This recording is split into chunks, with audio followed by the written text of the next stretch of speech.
महाअवतार बाबा जी आज अध्याय 12 में वास्तविक क्रिया योग, इसका रहस्य और अभ्यास की कला। जब तलक श्वास सुषुम्ना वाही न हो जाए, सभी दार्शनिक और आध्यात्मिक बातें किसी बच्चे की बड़बड़ मात्र है।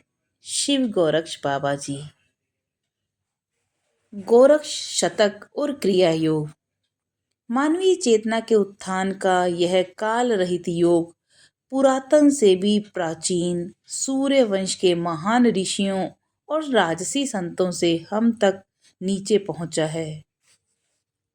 यह योगी के लिए एक यज्ञ स्वरूप है, जहां वह प्राणिक श्वास की आहुति अपान श्वास में देता है और फिर अपान श्वास की आहुति प्राणिक श्वास में देता है, जिससे ये दोनों जीवन प्रवाह सम होकर सुषुम्ना में प्रवेश करते हैं और इस प्रकार योगी केवली कुंभक में प्रवेश करते हैं, जो व्यापक चैतन्य के परम आनंद की समाधि अवस्था है। न कभी ऐसा कोई समय था और न कभी होगा जब मनुष्य सत्य की खोज के आकर्षण से मुक्त हो जाएगा। पूर्व पश्चिम के बुद्धिजीवियों को योग अपनी ओर सदा से ही आकर्षित करता रहा है। इस क्रिया के द्वारा योगी प्राण और अपान के दो जीवन प्रवाहों को रोक देता है। इससे शरीर की वृद्धि और क्षय रुक जाते हैं। अतिरिक्त श्वास से मिली विशुद्ध प्राण ऊर्जा, जो मेरुदंड और मस्तिष्क में चलती है, रक्त और शरीर कोशों को पुनः नया बना देती है, जिससे देह का बूढ़ा होना रुक जाता है। क्रिया योगी शरीर के क्षय को रोक देता है, जिससे हृदय और श्वास थम जाते हैं। इससे श्वास लेना और हृदय का रक्त को शुद्ध करने का कार्य अनावश्यक हो जाता है और तब ये दोनों लंबे अभ्यास के बाद धीरे धीरे शांत होने लगते हैं। भागवत गीता और क्रिया योग। भागवत गीता में क्रिया योग के विज्ञान का उल्लेख अध्याय 4 में हमें मिलता है। क्रिया योग प्राणायाम, जैसे जिसे योगी प्राण अपान यज्ञ भी कहते हैं, मनुष्य को श्वास की कड़ी को खोलना सिखाता है, जिसके द्वारा वह इस शरीर रूपी पिंजरे से बंधा हुआ है। आत्मा तब परमात्म तत्व के अति चेतन आसमान से मुक्त होकर उड़ती है, फिर अपनी इच्छा से इस छोटे से देह रूपी पिंजरे में लौट आती है। यह कोई कल्पना की उड़ान नहीं, बल्कि परमानंद की सच्ची अनुभूति है। प्राणायाम का अर्थ प्राणों का आयाम है, अतः यह जीवन बल के नियंत्रण की बात है, श्वास के नियंत्रण की नहीं। सारा संसार प्राण की जीवन बल ऊर्जा से भरा हुआ है। हर एक वस्तु प्राण के विभिन्न स्तरों की अलग अलग अभिव्यक्तियां हैं। अतः सार्वभौम प्राण, परा प्रकृति, विशुद्ध प्रकृति, यह श्रेष्ठ ऊर्जा परमात्मा से आई है और संपूर्ण ब्रह्मांड को व्याप्त और संचालित करती है। व्यक्तिगत प्राण एक बौद्धिक बल है, परंतु अनुभव और दिव्यता की दृष्टि से देखें तो इसकी अपनी कोई चेतना नहीं है। आत्मा एक चेतन इकाई है और प्राण उसका आधार है। चेतन तत्व मन बुद्धि के द्वारा शर्त रखता है और प्राण उसका पालन करता है। न ही पूरी तरह से स्थूल और न ही पूरी तरह से आध्यात्मिक, यह प्राण आत्मा से शरीर को सक्रिय करने की शक्ति पाता है। शरीर के भीतर दो मुख्य जीवन प्रवाह होते हैं। एक प्रवाह प्राण का है, जो मूलाधार से बोहोत के बीच आज्ञा चक्र तक चलता है। इस जीवन प्रवाह की प्रकृति शांत और सुखदायक है। यह साधक के ध्यान को निद्रा या जागृत अवस्था में अंतर्मुख करता है और ध्यान में तृतीय नेत्र में आत्मा को परमात्मा से मिलाता है। दूसरी मुख्य धारा अपान की है, जो तृतीय नेत्र से मूलाधार तक बहती है। यह नीचे की ओर बहने वाला बहिर्मुखी प्रवाह मूलाधार के केंद्र के द्वारा स्वयं को स्नायु तंत्रिकाओं में बिखेर देता है। यह मनुष्य की चेतना को शरीर की भ्रांति से बांध कर रखता है। अपान प्रवाह अशांत है और मनुष्य को इंद्रिय अनुभव में डुबोए रखता है। भगवत गीता में भगवान कृष्ण योगी की प्रशंसा कुछ ऐसे प्रकाशमान संदर्भों के साथ करते हैं। योगी तपस्वियों से अधिक महान है, ज्ञानियों से भी अधिक, कर्म मार्ग पर चलने वालों से भी अधिक महान है। अतः हे अर्जुन, तू योगी बन। क्रिया योग प्राणायाम श्वास के भीतर लेने से शुद्ध हुई जीवन बल ऊर्जा के द्वारा शरीर के क्षय को रोक देता है, जो बाहर निकलने वाली श्वास से व्यक्त होने वाली अपान वायु से संबंधित है। यह प्राण साधक को परिवर्तन और मरण की माया से मुक्ति दिलाता है। तब उसे यह समझ आता है कि उसका शरीर संगनित प्रकाश के उप परमाणुओं से निर्मित है और उसके मेरुदंड में उत्पन्न हुई महान ऊर्जा से भर जाता है। शरीर के ऊतकों का क्षय धीमे होने लगता है और यह अंततः हृदय के रक्त शुद्ध करने के काम को गैर जरूरी बना देता है। इससे हृदय का यह पंप अशुद्ध रक्त की पंपिंग न करने के कारण शांत हो जाता है और रेचक और पूरक श्वास बराबर हो जाते हैं। ईश्वर ने सर्वप्रथम मनुष्य की आत्मा को एक कारण शरीर से आवृत किया। इसके बाद कारण शरीर को अत्यंत गुह्य प्रकाश के सूक्ष्म शरीर से आवृत किया। तीसरा और अंतिम आवरण था विद्युत परमाणविक स्वप्न शरीर, रक्त मांस का माइक रूप। गीता हमें यह बताती है कि प्राणायाम के अभ्यास से हमें यह ज्ञान होता है कि हम रक्त मांस से नहीं बल्कि बने हैं ईश्वर के विचार से घनीभूत हुई जीवन बल की ऊर्जा से। बाबा जी का क्रिया योग और गोरक्ष शतक एक ही हैं। क्रिया के द्वारा योगी श्वास को जीवन बल ऊर्जा में परिवर्तित कर देता है और अपने शरीर को प्रकाश रूप में देख पाता है। यह लिखित है कि 12 उत्तम क्रिया प्राणायाम के द्वारा योगी प्रत्याहार की आंतरिक अवस्था में पहुंच जाता है। 144 क्रिया प्राणायाम करने के बाद वह धारणा की अवस्था में प्रवेश करता है और ओमकार क्रिया के अभ्यास के फलस्वरूप वह ध्यान की अवस्था में व्यापक चेतना को पाता है और इसके बाद जब वह 20,736 क्रिया प्राणायाम करता है तब वह व्यापक चेतना के परम आनंद में प्रवेश करता है, जिसे समाधि अवस्था कहते हैं। अतः इसमें कोई संशय नहीं रहता कि शिव गोरक्ष बाबा जी न सिर्फ मौलिक क्रिया योग के संस्थापक हैं, बल्कि वे योगावतार लाहड़ी महर्षि के प्रत्यक्ष गुरु भी हैं। हालांकि यह जानना आवश्यक है कि नए साधक के लिए एक साथ इतनी क्रिया कर पाना संभव नहीं है। जब योगी का शरीर और मन इतनी ज्यादा क्रिया कर पाने के लिए तैयार हो जाता है, तब उसका गुरु उसे समाधि अवस्था का अनुभव लेने के लिए कहता है। यदि क्रियाएं कई बार की जाएं तो इससे कोई नुकसान नहीं, बस यह कुछ ज्यादा वक्त लेगा। कुंडलिनी क्रिया योग। कुंडलिनी वह विद्युत चुंबकीय प्राण ऊर्जा है जो कुंड रूपी जड़ से उपजी है।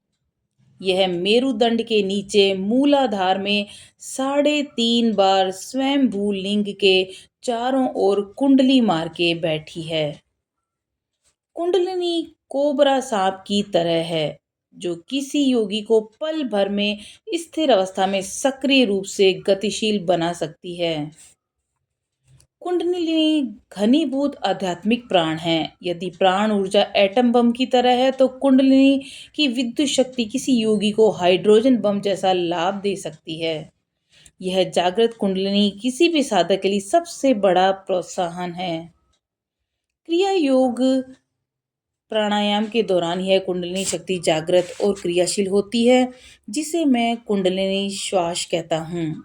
यह सभी मनुष्यों के स्नायु संस्थान में अव्यक्त रूप से छुपी हुई होती है। जब सतगुरु के निर्देश से क्रिया योग प्राणायाम का अभ्यास किया जाता है, तब आपकी सुषुम्ना में प्राण की जीवन बल ऊर्जा बनती है, जिससे महान आध्यात्मिक चुंबकत्व और विद्युत उत्पन्न होती है। क्रिया श्वास की लगातार गति के द्वारा योगी के प्राण, श्वास, वीर्य और मन एक होकर उत्थान करने वाली जीवन बल ऊर्जा का निर्माण करते हैं, जिसे कुंडलिनी कहते हैं।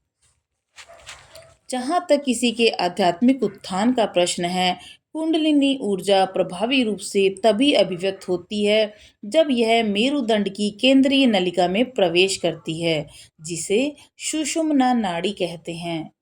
यह गतिशील प्रक्रिया सर्वोत्तम तौर पर क्रिया योग के अभ्यास के द्वारा प्राप्त की जा सकती है। यह जागृत कुंडलिनी किसी भी साधक के उत्थान और अशरीरी अनुभवों के लिए एक बेहद शक्तिशाली प्रोत्साहनों में से एक है। अशरीरी अनुभव योगी को अपनी चेतना देह और मन से हटाकर विशुद्ध चैतन्य में स्थित कर लेने में सहायता देता है। इस प्रकार के परिवर्तन की सतत अनुभूतियां योगी को व्यापक परमानंद की चेतना के आत्मज्ञान की अवस्था में ले जाती हैं। भारत की नाथ परंपरा के अनुसार कुंडलिनी को दिव्य कन्या, स्त्री, परित्यक्ता और विधवा सभी के रूप में पूजा जाता है। वह जगत का पालन और विकास करने वाला जीवन बल है। मूलाधार में सोई हुई सुंदरी के रूप में यह शक्ति अपने प्रियतम शिव के समाधि रूप चुंबन के लिए प्रतीक्षारत है, जो उसे मुक्त कर सुषुम्ना से ऊपर उठाते हुए सहस्त्रदल कमल में शिव के साथ एक कर देता है। इस कुंडलिनी ऊर्जा इस देवी को जब शिव शक्ति क्रिया की रूपांतरित कर देने वाली अग्नि से जगाया जाता है, तब यह सुषुम्ना में प्रकाशित होकर ऊपर उठते हुए शस्त्रार में अविनाशी शिव से युक्त हो जाती है। राजयोग की प्रक्रिया में कुंडलिनी जागरण तब घटित होता है जब योगी उन्मनी अवस्था में प्रवेश करता है, जो स्थिर मन प्राण की व्यापक चेतना है। यह इतनी अधिक सामान्य अवस्था है कि मनुष्य का जटिल मन इस अत्यंत गहन स्थिर अवस्था सहज समाधि में लीन नहीं हो पाता, जो एक प्राकृतिक अवस्था है। अतः यदि कोई इसका अभ्यास करता है, तब उसे मन को पूर्ण रूपेण सहज सरल बनाने में 12 वर्षों का समय लगता है। इस अवस्था में होने का अर्थ है ध्यान की अवस्था में डूब जाना, जिसमें कोई कर्म या विचार के निशान नहीं बचते। खेचरी मुद्रा। बाबा जी ने उपरोक्त सूत्र खेचरी मुद्रा के विषय में दिया है, जहां वे कहते हैं कि जिन्होंने इस मुद्रा को सिद्ध कर लिया है, वे अपनी जिह्वा को कंठ के खाली भाग से ऊपर की ओर उठाते हुए भौहों के बीच के समीप पहुंचा सकते हैं। इस स्थान के ऊपर मस्तिष्क में गुहा है, जो एक औंधे कुएं की भांति है, जो जीभ पर अमृत की बूंदें गिरा रही है। सभी लोग जो क्रिया योग की उन्नत क्रियाओं में दीक्षित हैं, वे इस अमृत का पान कर सकते हैं।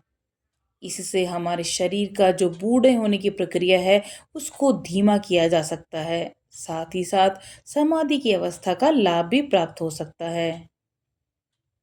हमें यह समझना आवश्यक है कि सच्चे क्रिया योग की शिक्षाओं में खेचरी मुद्रा का एक महत्वपूर्ण स्थान है, क्योंकि यह ईंडा और पिंगला नाड़ियों को बंद कर सुषुम्ना नाड़ी को खोलने में सहायक है और इस प्रकार प्राणिक श्वास को केंद्रीय नाड़ी के भीतर प्रवेश दिलाती है और क्रिया योग के साधक को आत्मज्ञान प्रदान करती है।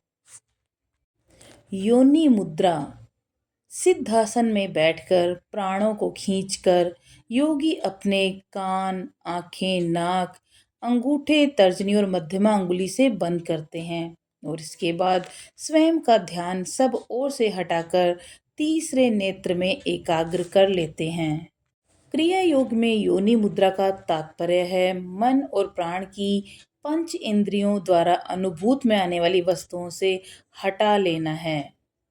खेचरी मुद्रा के साथ की गई उन्नत विधि साधक को धारणा और ध्यान की अवस्थाओं से पार ले जाती है, ताकि योगी तृतीय नेत्र में स्थित तार द्वार को भेद कर समाधि के सर्वव्यापी आनंद में प्रवेश कर पाएं। योनि का अर्थ भ्रूण या मूल स्रोत है। इस मुद्रा का एक नाम ज्योति मुद्रा भी है और तीसरा नाम शममुखी मुद्रा है, क्योंकि शन का अर्थ छह से है और मुखी का अर्थ छिद्र या मुख से है। और इस विधि में शरीर के छह छिद्र बंद रहते हैं, ताकि अंतरात्मा के तारे का अनुभव किया जा सके, जिससे गुजर कर चेतन दृष्टा दिव्य चैतन्य का अनुभव करता है। योनि मुद्रा के साथ आपका मन गहन विश्राम की अवस्था में आ जाता है, जिससे प्रत्याहार घटित होता है। इंद्रियों के पीछे हटने की अवस्था को प्रत्याहार कहते हैं, क्योंकि विशिष्ट नशों और एक्यूप्रेशर बिंदुओं पर उंगलियों से दबाव डाला जाता है। योनि मुद्रा के शारीरिक लाभ भी हैं, क्योंकि यह कान के टोपों पर उंगलियों के दबाव के द्वारा वेगस तंत्रिका को उद्दीप्त करती है। इन तंत्रिकाओं के उत्तेजन होने से संपूर्ण तंत्रिका तंत्र प्रबल होता है, जिसके फलस्वरूप शरीर के परोक्ष कार्यों पर भी नियंत्रण मिलने लगता है। हृदय गति धीमी होती है, हृदय को आराम मिलता है, रक्तचाप शांत अवस्था में आ जाता है और इसके सतत अभ्यास से पाचन संस्थान का व्यायाम होता है और उसमें सुधार आता है। तंत्रिका तंत्र पुनः नवीन हो जाता है और शरीर और मन की साम्य अवस्था प्राप्त होती है। शिव शक्ति क्रिया योग, प्रेम का योग विज्ञान। क्योंकि शिव शक्ति क्रिया योग मानवता के उच्चतम विकास से संबंधित है, इसे समस्त विज्ञानों का विज्ञान कहना सही ही है, क्योंकि इसकी जड़ें दिव्य प्रेम में निहित है, जिसके बिना यह फल नहीं दे सकता। इस हम क्रिया का अभ्यास ध्वनि, ज्योति, स्पंदों द्वारा करते हैं। साधक इसमें इतना ज़्यादा लीन हो जाता है कि वह ये दिव्य उत्पत्तियां ही बन जाता है। ध्वनि को प्रेम और हर्ष के साथ निकालना चाहिए और स्पंदनों को दिव्य निस्वार्थ प्रेम की अभिव्यक्ति बन जाना चाहिए। शिव शक्ति क्रिया योग से इस बात का पता चलता है कि किसी अंधविश्वास से नहीं, बल्कि साधना के द्वारा ही कोई इस राजसी पथ पर चलकर आत्मज्ञान की ओर प्रगति कर सकता है। ये मन को शांत कर साधक की दिव्य प्रकृति को बाहर लाता है। दिव्य जागरण के लिए की गई साधनाओं में शिव शक्ति क्रिया अद्वितीय है। पतंजलि योग सूत्र और क्रिया योग। क्रिया योग में 3 मौलिक गुण निहित हैं: तप, स्वाध्याय और ईश्वर प्राणाधीन, जो साधक की उन्नति की यात्रा में अहम रूप से सहायक हैं। तप, ये स्वयं के लिए निर्देशित अनुशासन और तपस्या की साधना है, जिससे आध्यात्मिक उन्नति तेज होती है। स्व अध्याय, मन और चेतना का स्वयं के निर्देशन में किया गया आत्म अवलोकन। मन के और अधिक परिष्कृत एवं अधिक विस्तारित स्वरूप के द्वारा मनुष्य की चेतना के उत्थान का नाम योग है, जिससे वह अपने स्वयं के हेपन में निहित परमात्म तत्व को पाता है। क्रिया योग स्वाध्याय का सर्वोत्तम अभ्यास है। ईश्वर प्रणिधान, स्वयं के अहम भाव को ईश्वर गुरु को समर्पित कर देना है। निसंदेह व्यक्तिगत योगिक प्रयास ज्ञान की मात्रा के लिए जरूरी है, लेकिन सतगुरु और ईश्वर के प्रति निस्वार्थ प्रेम, उनके प्रति आपके समर्पण और भक्ति से उनकी कृपा मिलती है। हृदय की ग्रंथियां खुलने से आत्मज्ञान होता है और ईश्वर प्रणिधान ईश्वर और सतगुरु के प्रति निष्काम भक्ति का नाम है। वास्तविक क्रिया योग की कसौटी। शरद ऋतु में रानीखेत की द्रोणागिरी गुफा में महाअवतार बाबा जी ने लाहिड़ी महाशय को आधुनिक युग के लिए वास्तविक क्रिया योग प्रदान किया था। यहाँ बहुत सारे लोग ऐसे हैं जो कई प्रकार के योगों की शिक्षा दे रहे हैं और उन्हें क्रिया योग कह रहे हैं। बाबा जी लाहिड़ी महाशय परंपरा के सच्चे क्रिया योग और दूसरे कुछ लोगों द्वारा सिखाए जा रहे योगों के बीच अंतर दर्शाने हेतु कई चीजें हैं। यह अत्यंत आवश्यक है कि बाबा जी के वास्तविक क्रिया योग जो स्वयं बाबा जी ने लाहिड़ी महाशय को प्रदान किया था, वह क्रिया योग जो 90 वर्षों पश्चात उन लोगों द्वारा सिखाया गया जो वास्तविक क्रिया योग की तर्ज पर ही अपने क्रिया योग को बाबा जी का क्रिया योग कहते हैं। इस प्रकार दोनों के बीच अंतर को स्पष्ट करना बहुत आवश्यक है, जिसमें करोड़ों जिज्ञासुओं के मन में शरद ऋतु में रानीखेत में प्रथम योगावतार लाहिड़ी महाशय को सिखाए गए क्रिया योग और परमहंस योगानंद की समाधि के बाद दूसरों के द्वारा सिखाए गए क्रिया योग के बीच में भ्रम की स्थिति न रहे। शिव गोरक्ष बाबा जी के प्रामाणिक क्रिया योग का दूसरा महत्वपूर्ण बिंदु यह है कि इसमें जीवन ऊर्जा मेरुदंड के मध्य में सुषुम्ना नाड़ी में इकट्ठी हो जाती है। 44 सेकंड का क्रिया श्वास का एक चक्र साधक को 1 वर्ष की वास्तविक स्वाभाविक तौर पर होने वाली आध्यात्मिक उन्नति दिलाता है और यही तथ्य वास्तविक क्रिया योग को एक प्रज्वलित पथ कहलाने योग्य बनाता है। वास्तविक क्रिया योग की मुख्य विशेषताएं। हम ओमकार क्रिया के साथ प्रारंभ करते हैं, जिसमें ओम की आंतरिक ध्वनि को सुनना और फिर उस ध्वनि में लीन हो जाना। हम इसके बाद हमसा क्रिया करते हैं, जिसमें हम अपनी श्वास और अंतर्मन के साक्षी होते हैं। इसके साथ साथ खेचरी मुद्रा का अभ्यास किया जाता है, जिसकी सिद्धि होने पर कुंडलिनी शक्ति सुषुम्ना नाड़ी में ऊपर की ओर उठती है और शिव की कृपा सहस्त्रार से नीचे की ओर आती है। उसके पश्चात हम इस प्रक्रिया को आगे बढ़ाते हुए 44 सेकंड के एक चक्र वाले सामान्य क्रिया योग प्राणायाम का अभ्यास करते हैं।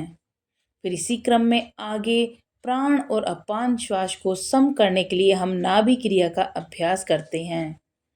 इस कर्म में अगली क्रिया वासु मंत्र के साथ होने वाली ठोकर क्रिया है। इसके बाद महामुद्रा का अभ्यास किया जा सकता है, जिसका अर्थ महान मोक्ष दिलाने वाली मुद्रा है। इससे मेरुदंड लचीला हो जाता है और इसके बाद हम योनि मुद्रा या ज्योति मुद्रा का अभ्यास करते हैं और तारा द्वार को अपने अंतर मन में बनाते हैं, जिसका भेदन किया जाना है। तभी जाकर निर्विकल्प समाधि का अनुभव मिलता है और साधक के लिए मोक्ष के द्वार खुल जाते हैं। परावस्था वह अंतिम विधि है जिसका अभ्यास किया जाता है। इसे क्रिया के बाद की पराशांति भी कहते हैं।